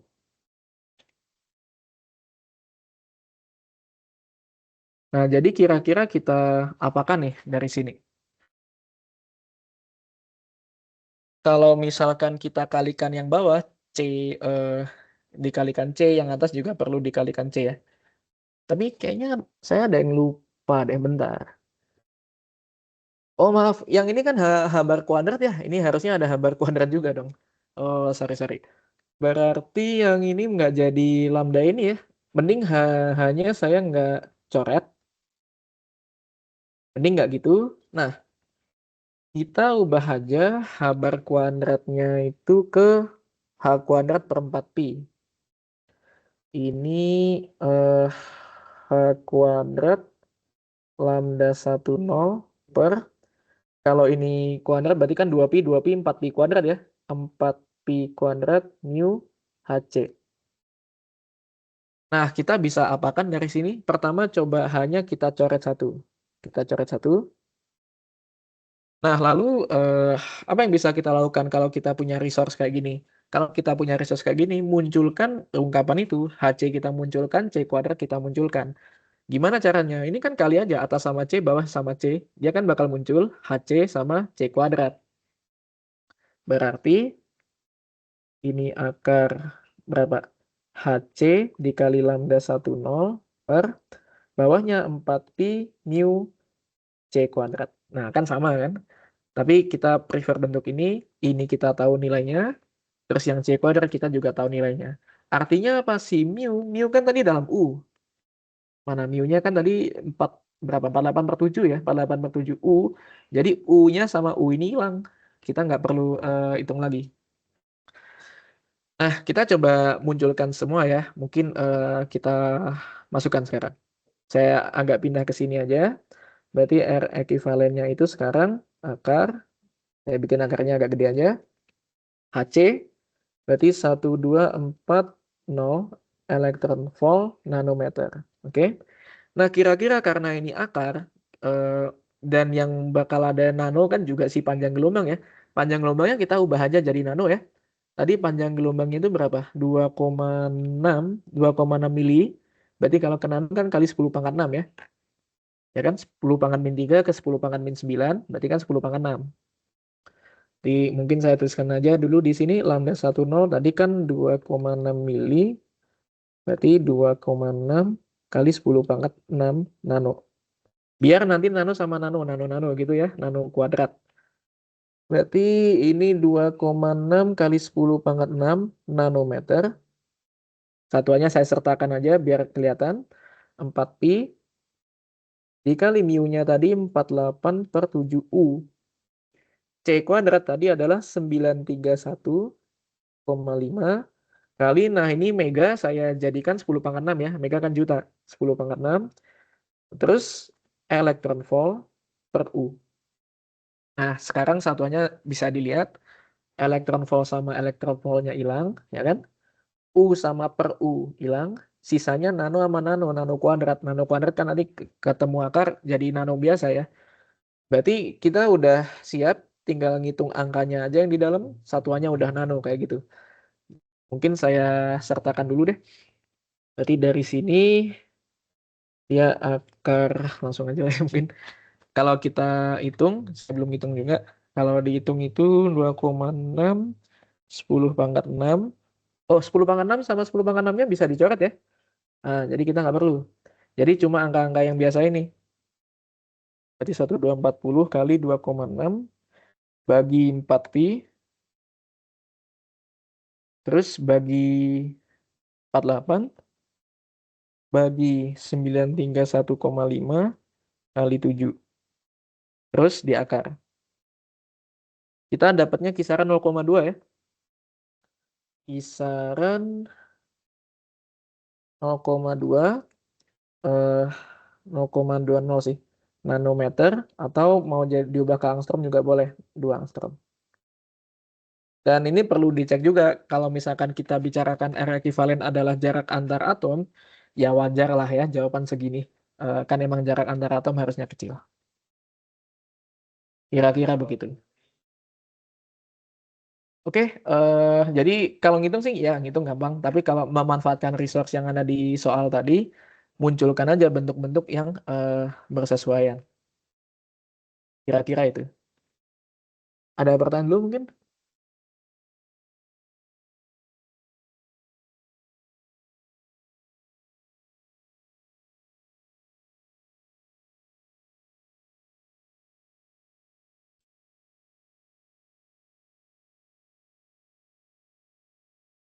Nggak ada?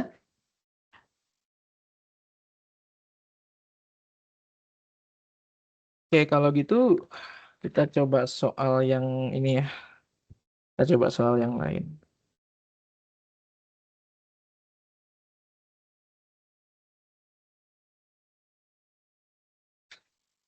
Bentar, saya ambil dari soal modul ini boleh soal modulnya. Ini gantiannya. Yang kan nanti kita bahas vibrasi. Yang tadi kita bahas rotasi, sekarang kita coba bahas yang vibrasinya. Saya ambil dulu soalnya dari soal modul ini ya. Modul ini, modul 6.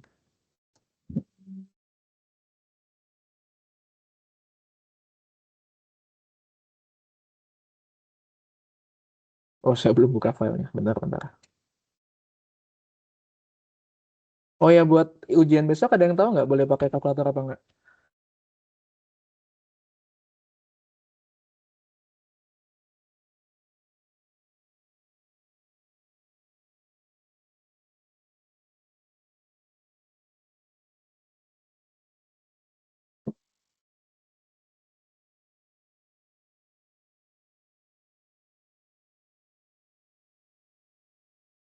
Biasanya nggak ada yang ngomong?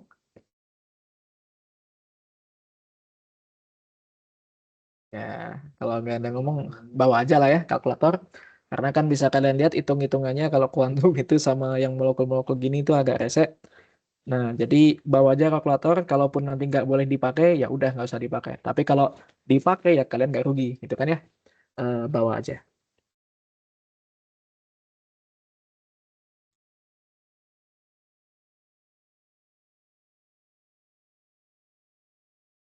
Nah, kita coba bahas soal dari modul 6 nomor 8. Modul 6 yang semester ini ya.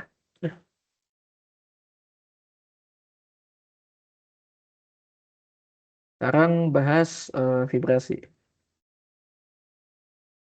Vibrasi atom C dan O dalam molekul CO di suhu ruang teramati pada panjang gelombang 1656 cm pangkat min 1. Nah, itu satuannya harap diperhatikan. Ini yang tadi saya bilang wave number atau si K, bilangan gelombang. Yang mana itu adalah 2pi per lambda. Jadi paling gampang itu lihat satuannya. Kalau kita lagi ngomongin bilangan gelombang, itu satuannya pasti meter pangkat min 1 atau sentimeter pangkat min 1 atau yang lain, kawan-kawannya. Tapi kalau kita ngomongin konstanta pegas, nah itu si Newton per meter. Nah, jadi hati-hati ya membedakannya. Oke, di sini diberikan dia akan bervibrasi kalau misalkan K-nya adalah 1656 cm pangkat min 1. Jadi di sini dikasih molekul CO bervibrasi dengan K sama dengan 1656 cm pangkat min 1. Lalu ditanyakan yang konstanta gaya ikatnya itu berapa? Mungkin ini untuk mempermudah saya jadikan meter ya. Jadikan meternya ini juga harus hati-hati. Merubah centimeter pangkat min 1 ke meter pangkat min 1 berarti kan sama aja dibagi 1/100 atau dikali 100. Berarti ini harusnya 165600 meter pangkat min 1 ya. Itu. Lalu untuk yang A konstanta gaya ikatnya berapa? Atau konstanta pegas. Saya misalkan tadi konstanta pegasnya K besar gitu ya. K besar itu sama dengan berapa? Di sini kalau kita ngomongin K besar, kita perlu tahu massa molekulnya sama ini frekuensinya. Kalau kita tahu semua itu nanti kan tinggal pakai hubungan omega kuadrat K per M kan. Nah, K-nya dapat dari sana. Lalu dari mana kita dapat omega dan massa? Massanya kan kita tahu untuk molekul CO itu kan tadi udah ya. Di sini sepermu itu kan tadi sama sepermassa C ditambah sepermassa O. Berarti 1/12 tambah 1/16 berarti kan tadi 7/48 berarti mu-nya adalah 48/7 U. Oke? Yang tadi. Terus frekuensinya dari mana? Tentu saja untuk yang kasus ini frekuensinya itu frekuensi osilasinya itu akan sama dengan ya frekuensi yang berkorelasi dengan panjang gelombang tadi. Frekuensi gelombang luarnya tadi. Nah, frekuensi gelombangnya kita bisa cari lewat ungkapan K ini ya. Kita tahu untuk gelombangnya omega itu adalah mungkin dari ungkapan kecepatan cahayanya dulu deh. Dengan gelombang yang tadi, kecepatan cahaya itu kan sama dengan omega per K ya. Omega per K. Berarti omeganya kita dapatkan C kali K. Kita tahu itu. Sisanya tinggal kita lihat resonansinya. Osilasinya, sorry.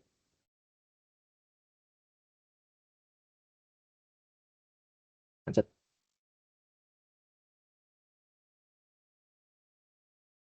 Oke. Mungkin gini lah. Frekuensi gelombang. Dengan C itu tadi kita udah dapat. Nah, sekarang lihat osilasinya. Yang tadi ya, sama sistemnya kalau misalkan pegas dengan konstanta K bervibrasi dengan frekuensi omega dengan bebannya bermassa mu, berarti omega kuadrat sama dengan K per mu.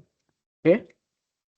Berarti K-nya kita dapatkan adalah mu omega kuadrat. Berarti omeganya kita ubah jadi CK. Berarti mu kali C kuadrat K kuadrat. Udah, itu tinggal ya tinggal dimasukin aja sih sebetulnya. Ini nanti kalau dihitung yaitu ya tinggal 48/7U. Kalau misalkan C kuadratnya kita pakai yang tadi itu bisa nggak sih? 931,5 mega elektron volt per U. Seenggaknya kita nggak perlu convert U-nya ya. Jadi kita coba kalikan 931,5 mega itu kan 10 pangkat min 6, 10 pangkat 6, sorry. 10 pangkat 6 elektron volt per U. Dikali K kuadratnya itu tadi ini, 165.600. 165.600 kuadrat satuannya kan meter pangkat min 2 jadinya. Nah, ini bisa kita bisa kita hitung.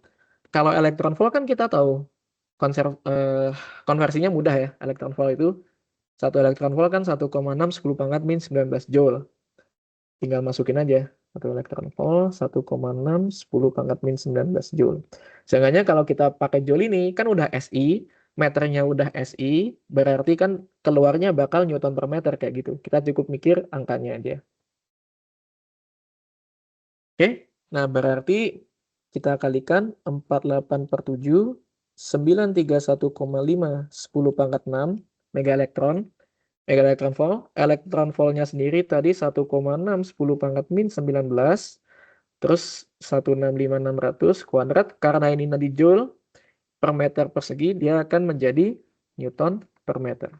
Nah, jadi ini udah cukup, kita tinggal hitung aja.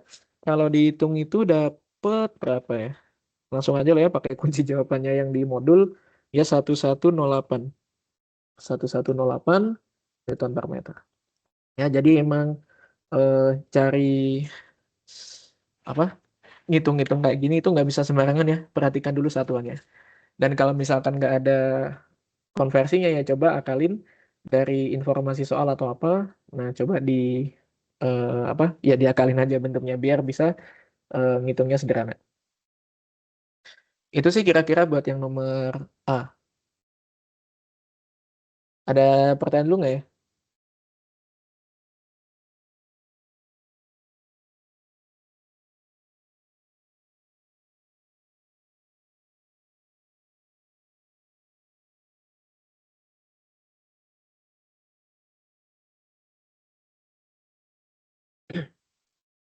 Ada?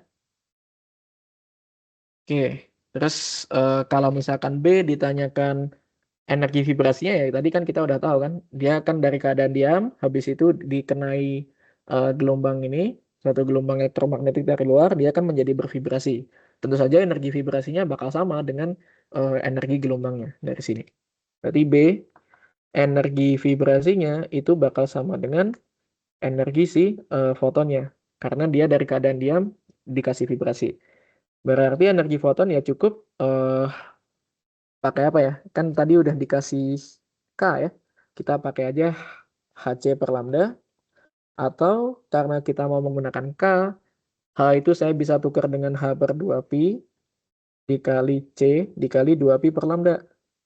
Nah, ini perlu tahu juga. H per 2pi itu kan H bar dikali C dikali 2pi per lambda adalah K. Nah, jadi ungkapan lain dari energi foton itu bisa H bar CK. Kalau dihitung ya ngitung masuk aja lah ya. Ini akan didapatkan berapa ini? Habar itu berapa sih tadi? Habar itu 4,136 10 pangkat min 15. Habis itu si ininya 4,96. Langsung aja lah ya. Kalaupun di konversi bisa lah ya. Hanya gimana-gimana. Itu nanti akan dapatnya di sekitar 2.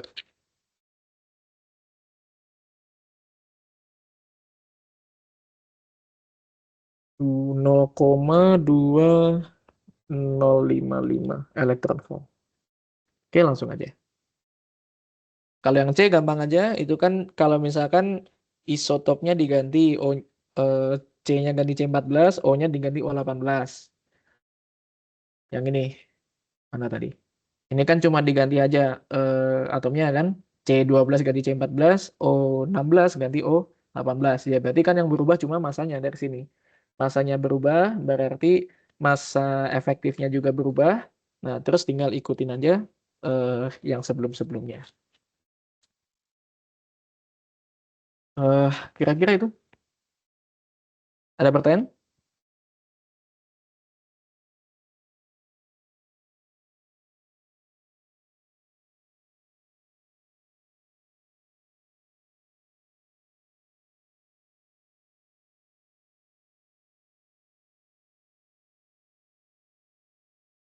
Oke, kalau nggak ada masih ada ini ya, masih ada 10 menitan. Masih ada 10 menitan. Nanti yang belum kebahas itu bagian ya transisinya kita belum bahas ya. Oke, nah ini contoh yang transisi deh.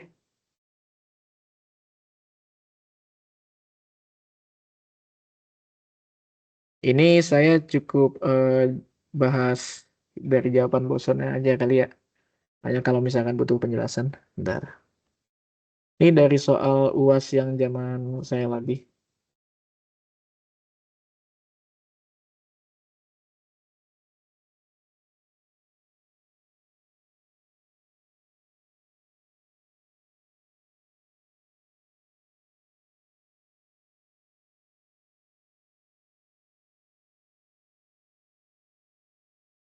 Oke, kira-kira ini. Gambar di bawah ini menunjukkan spektrum absorpsi dari molekul diatomik. Berdasarkan kurva,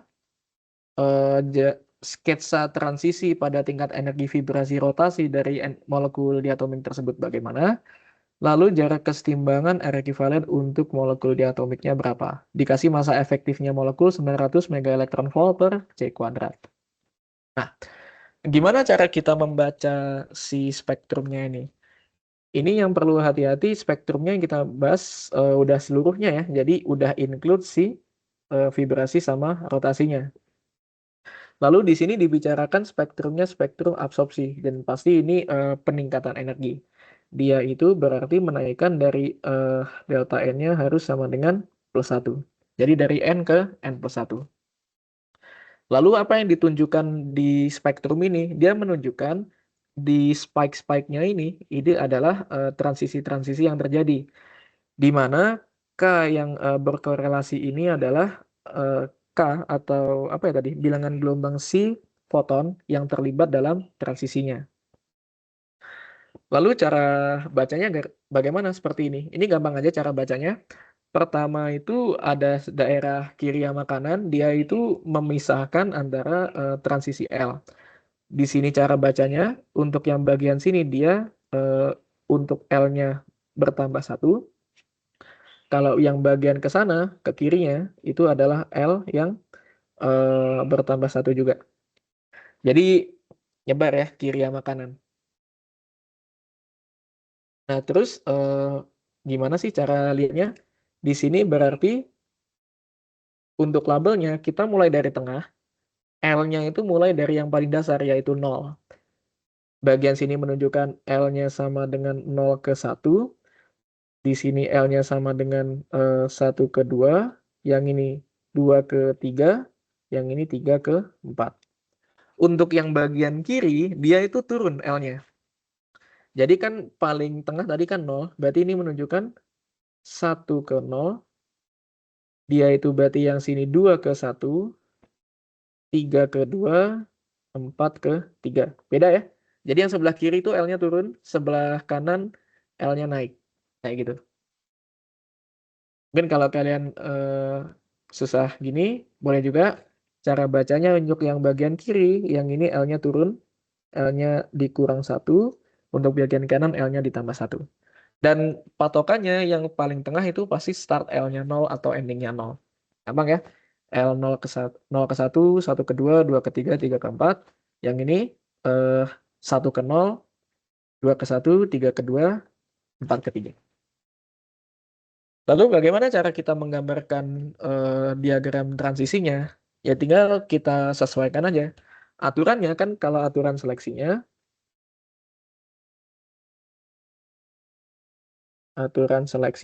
kan kita tahu N-nya itu tadi kan sama dengan delta N ya, plus minus 1, tapi untuk absorpsi yaitu delta N-nya jelas plus 1.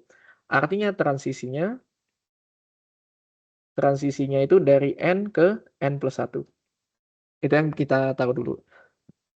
Nah, lalu tadi delta L-nya itu pasti plus minus 1.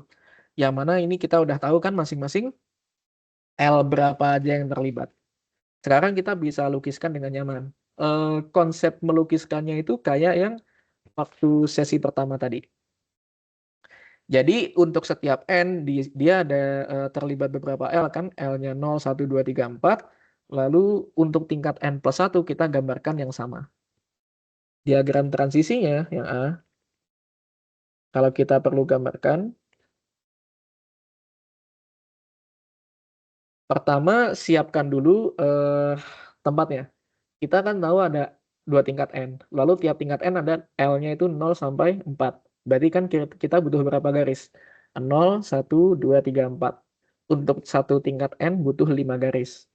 Berarti kalau kita mau N sama N plus 1 berarti butuh 10 garis kira-kira. Jadi saya siapkan space 10 garis kira-kira gini ya. 1, habis itu ini 2, ini 3, ini 4, ini 5. Nah, terus untuk yang tingkat satunya saya agak pisah. 6, 7, 8, 9. Nah ini yang itu masih soalnya. Ini deh. Nah, tapi kalau ujian nggak bisa ya. Ujian nggak bisa dikopas gitu. Oke, ini pertama untuk N-nya yang sama dengan ya N biasa.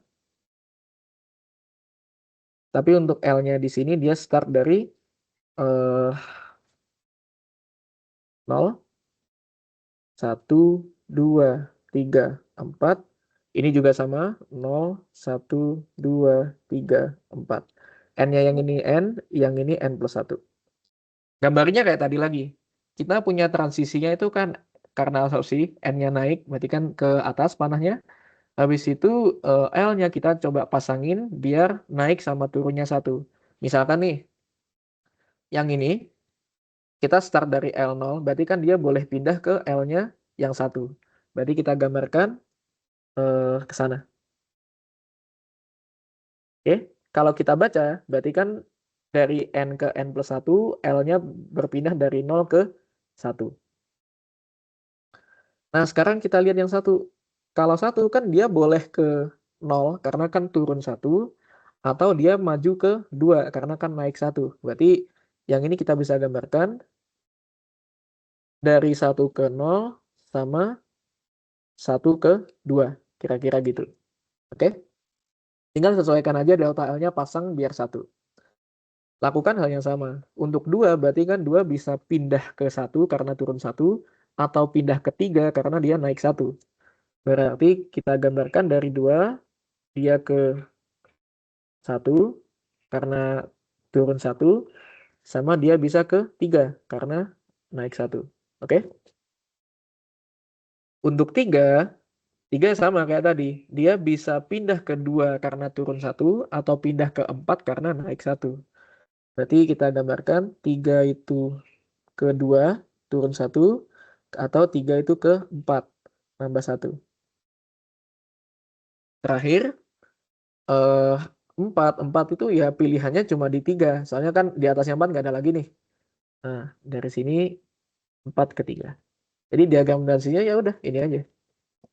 Gambar diagram transisi sih gitu aja sih. Ikutin aja aturan kaidah seleksi. Mintanya itu dari delta L L berapa sampai berapa aja yang ada. Sesuaikan sama spektrumnya. Ini kan spektrumnya 0 sampai 4 ya terlibat semua. Ya udah transisinya berarti ada ini. Itu kira-kira buat yang A. Ada pertanyaan lo nggak?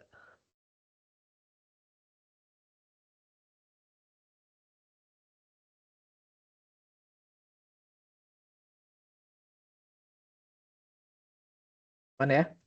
Nah, terakhir untuk yang B, jarak kesetimbangannya dari mana kita dapatkannya? Bayangan kita kalau ini ngomongin jarak kesetimbangan, pasti hubungannya itu dengan rotasi. Pasti berhubungan dengan rotasi. Kenapa? Karena rotasi melibatkan inersia butuh jarak kesetimbangan. Nah, berarti kita coba cari jarak kesetimbangan dari sini. Cuma ini bisa diturunkan sih. Nanti di bosan baca aja atau saya nggak mungkin nurunin semua ya di sini kepanjangan. Ini mana langsung aja. Nah, ini ya. Saya screenshot aja bagian ini. Idenya kan sama. Si tiap transisi tadi atau tiap peak tadi itu kan melibatkan foton. Nah, berarti kalau kita tarik selisih energi foton ini apa yang kita dapatkan? Kita akan dapatkan si apa? Si energi rotasinya. Penurunannya kayak gini. Nanti bisa dibaca sendiri ya. Langsung aja. Intinya kan ini selisih energi foton antar dua transisi tadi yang bersebelahan. Itu kan kita akan dapatkan ini bla bla bla. Nah, kita akan dapatkan ternyata sama dengan 2B. Langsung aja idenya dari sini pada diagram transisi tadi, gap atau energi gapnya itu sama dengan 2B. Gap itu maksudnya berarti kan dia berjarak nih.